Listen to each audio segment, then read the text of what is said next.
आज भाईचारे के इस जहर ने हम सबको खत्म करके रख दिया है। आप यदि सोचते हैं कि अभी तो ये बांग्लादेश में हो रहा है और भारत में ऐसा नहीं होगा, हम सब सुरक्षित हैं, तो ये आप सबका भ्रम है। बांग्लादेश कभी भारत का हिस्सा हुआ करता था। 1971 में जब बांग्लादेश में भुखमरी हुई, जब बांग्लादेश भारत से अलग हुआ, वहां पर रोटी नहीं थी। मुसलमान वहां के 2-2 रोटी के लिए मोहताज हो रहे थे। तो ढाका में जो इस्कॉन मंदिर था, वहां के पुजारियों ने, इस्कॉन के लोगों ने न्यूयॉर्क में अपने कार्यक्रम करके कई लाख मिलियन डॉलर रुपया इकट्ठा किया और वहां बांग्लादेश में लाकर के मुस्लिम जो वहां के वासी थे उनको खाना खिलाया। लेकिन जब विद्रोह हुआ तो सबसे पहले इस्कॉन मंदिर को टारगेट बनाया गया और जगन्नाथ की मूर्तियों में आग लगा दी गई, मंदिरों में आग लगा दी गई, सारे पुजारियों को, सारे इस्कॉन के लोगों को जला करके जिंदा राख कर दिया गया।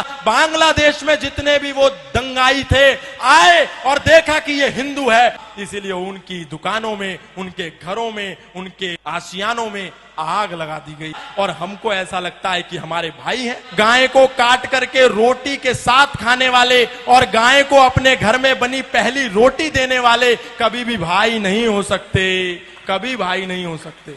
इसलिए ये झूठी दोस्ती और झूठा भाईचारा छोड़िए। यदि ये झूठा भाईचारा हमने नहीं छोड़ा तो भाई हमको चारा बना करके खा जाएगा और हमको पता भी नहीं चलेगा। अरे हम ही तो कह रहे हैं सर्वे भवन्तु सुखिनः, सर्वे सन्तु निरामया, सर्वे भद्राणि पश्यन्तु मा कश्चित् दुःख भाग् भवेत्। हमारे मंदिरों से ही तो आवाज आती है, इंद्रम वर्धन्तु अप्तुरा कृण्वन्तो विश्वमार्यम अपाघ्नन्तो रावणा।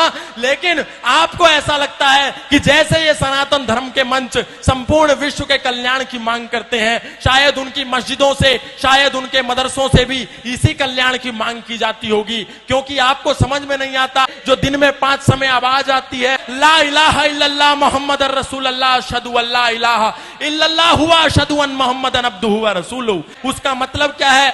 इसका मतलब है कि इस दुनिया में अल्लाह के सिवा कोई इबादत करने योग्य नहीं है और मोहम्मद के सिवा उसका कोई रसूल नहीं है। इसीलिए यदि हम अल्लाह के सिवा यदि किसी की पूजा करते हैं तो हम काफिर हैं, हम मुशरिक हैं, हम नापाक हैं और हम वाजिबुल कत्ल हैं। यदि कोई दिखे जो अल्लाह के सिवा किसी की इबादत करता हो तो उसका कत्ल कर दो, उसका प्रतिकार करो, उस पर पत्थर बरसाओ।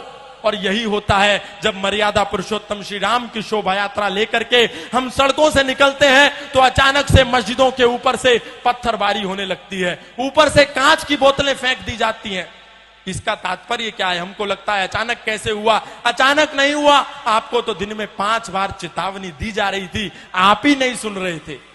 आपको लगता था कि जो हमारी गीता में लिखा है, कई तो ऐसे भी महाज्ञानी हैं जो कहते हैं जो गीता में लिखा है वही कुरान में लिखा है, वही बाइबल में लिखा है। और यही कहते कहते आज हमारे सनातनियों को 10 राज्यों में अल्पसंख्य कर दिया गया। हमारे दिल्ली से 100 किलोमीटर भी दूर नहीं है नूह और मेवात, वहां लोगों की दुकानों को नाम देख देख करके आग के सुपुर्द कर दिया गया, आग लगा दी गई पूरे मोहल्ले में। और ये आगजनी जो आज बांग्लादेश में हो रही है, ऐसी आगजनी प्रत्येक दिन भारत के कई राज्यों में होती है, लेकिन हम सो रहे हैं। हम जय जय श्री राम, जय जय श्री राधे, जय जय श्री कृष्णा के नारे लगाते हैं, लेकिन कभी नहीं देखते कि मर्यादा पुरुषोत्तम श्री राम ने एक महिला के सम्मान के लिए 7 समुंदर पार जाकर के दुनिया का सबसे बड़ा सेतु बना करके 50 किलोमीटर का सेतु बांध करके उस अत्याचारी, उस पापी को मारा।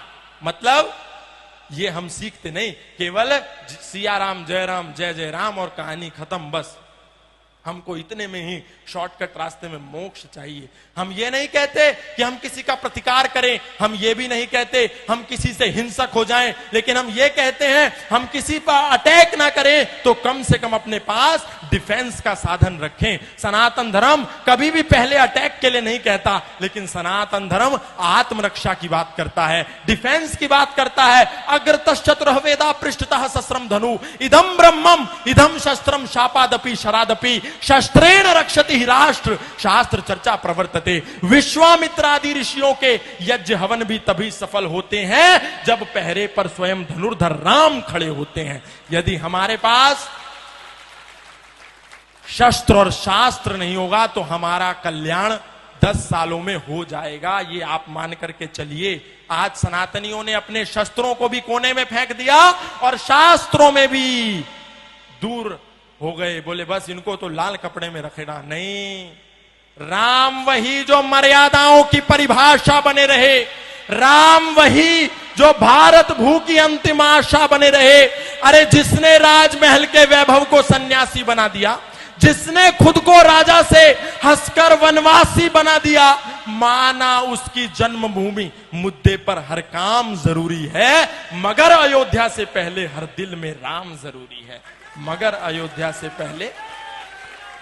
इसलिए संकल्प लेकर के कहिए कि आज के बाद हम जातिवाद नहीं करेंगे।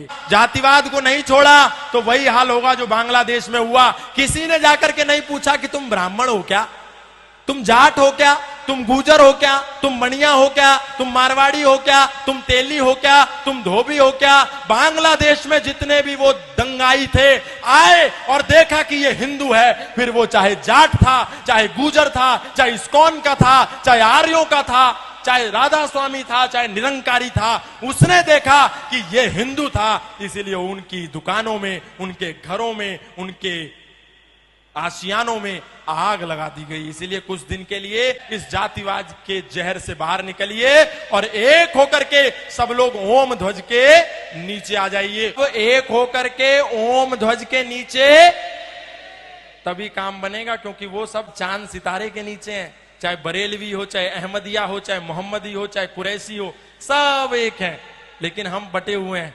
ये छोड़िए, हम सब अभी